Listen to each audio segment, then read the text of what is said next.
Hello my sweet listeners, তোমরা সবাই নিশ্চয়ই ভালো আছো। আজকে আমি তোমাদের সাথে তৃতীয় শ্রেণীর দ্বিতীয় পর্ব, সেখানে রয়েছে কাঠুরে ও জল দেবতা, ঈশ্বরচন্দ্র বিদ্যাসাগরের লেখা। এই গল্পটি সাধু ভাষায় লেখা। তো আজকে আমি তোমাদের সাথে এর প্রশ্ন উত্তর শেয়ার করে নিচ্ছি। চলো দেখিনি।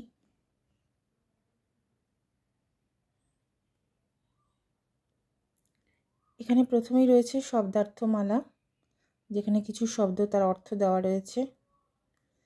তার নিচে রয়েছে ভাষা পরিচয়, যেখানে 1 নম্বরে রয়েছে আলোচ্য গদ্যাংশটি কোন ভাষায় রচিত।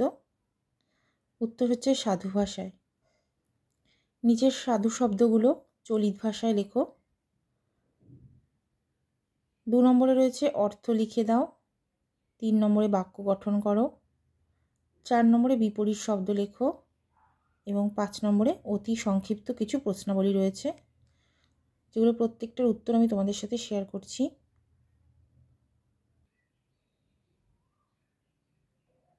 এই পাশেও কিছু প্রশ্ন রয়েছে, তো চলো দেখে নেওয়া যাক।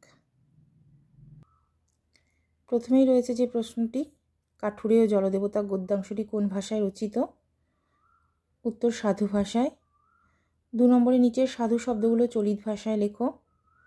পাইলাম হবে পেলাম, তাহার তার, কিয়ৎক্ষণ কিছুক্ষণ, পূর্ববৎ আগের মতো, তৎক্ষণাৎ তখনই, হস্তে হাতে, হইল হলো, কাটিতেছিল কাটছিল, হইয়া হয়ে, সমুদয় সব কিছু।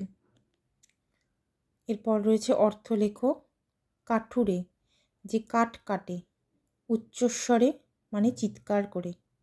অধিষ্ঠাত্রী অধিষ্ঠানকারী। সমুদয় অর্থ সব কিছু। নিবেদনের অর্থ সবিনয়ে কোনো কিছু বলা।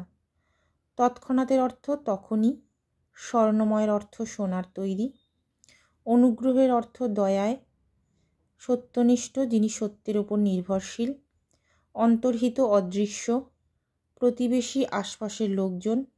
বিস্ময়াপন্ন অবাক। এরপরে রয়েছে বাক্য গঠন করো।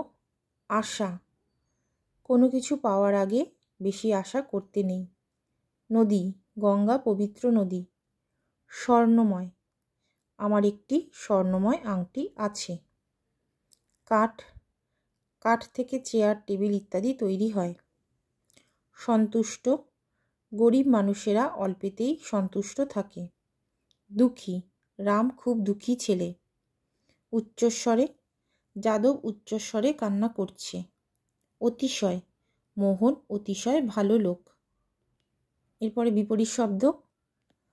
আশা নিরাশা, প্রকাশ গুপ্ত, উপস্থিত অনুপস্থিত, দুঃখী সুখী, লোভী নির্লোভী, অভদ্র ভদ্র, দরিদ্র ধনী। এরপর অতি সংক্ষিপ্ত প্রশ্নাবলীর মধ্যে রয়েছে দরিদ্র কাঠুরে নদীর তীরে কি করছিল। তার উত্তর দরিদ্র কাঠুরে নদীর তীরে গাছ কাটছিল। কাঠুরের হাত থেকে কি ফসকে নদীর জলে পড়ে গেল। তার উত্তর কাঠুরের হাত থেকে তার লোহার কুঠারটি ফসকে নদীর জলে পড়ে গেল। 3 নম্বর প্রশ্ন, কাঠুরে কি জন্য উচ্চস্বরে রোদন করতে লাগলো। কাঠুরের হাত থেকে কুঠারটি নদীর জলে পড়ে যাওয়ায় সে খুব দুঃখিত হলো ও উচ্চস্বরে রোদন করতে লাগলো। 4 নম্বর প্রশ্ন হচ্ছে, কাঠুরের মনে কিসের আশা ছিল না।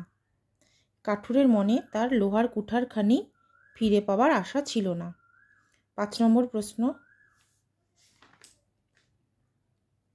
জলদেবতা প্রথমে কাঠুরেকে কিসের কুঠার দেখিয়েছিলেন। জলদেবতা কাঠুরেকে প্রথম সোনার কুঠার দেখিয়েছিল। 6 নম্বর প্রশ্ন, কোন কুঠারটিকে দরিদ্র কাঠুরে নিজের কুঠার বলেছিল। লোহার কুঠারটিকে দরিদ্র কাঠুরে নিজের কুঠার বলেছিল। 7 নম্বর, জলদেবতা কাঠুরের প্রতি সন্তুষ্ট হয়েছিলেন কেন। কাঠুরে নির্লোভ, সত্যনিষ্ঠ, ধর্মপরায়ণ ছিল বলে জলদেবতা কাঠুরের প্রতি সন্তুষ্ট হয়েছিলেন। 8 নম্বর, কে ভান করে কাঁদছিল? দরিদ্র কাঠুরের প্রতিবেশী ভান করে কাঁদছিল। দরিদ্র কাঠুরের প্রতিবেশী ভান করে কাঁদছিল।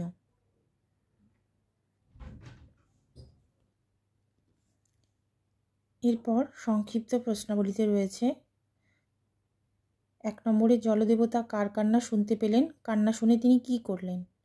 জলদেবতা এক দরিদ্র কাঠুরের কান্না শুনতে পেলেন।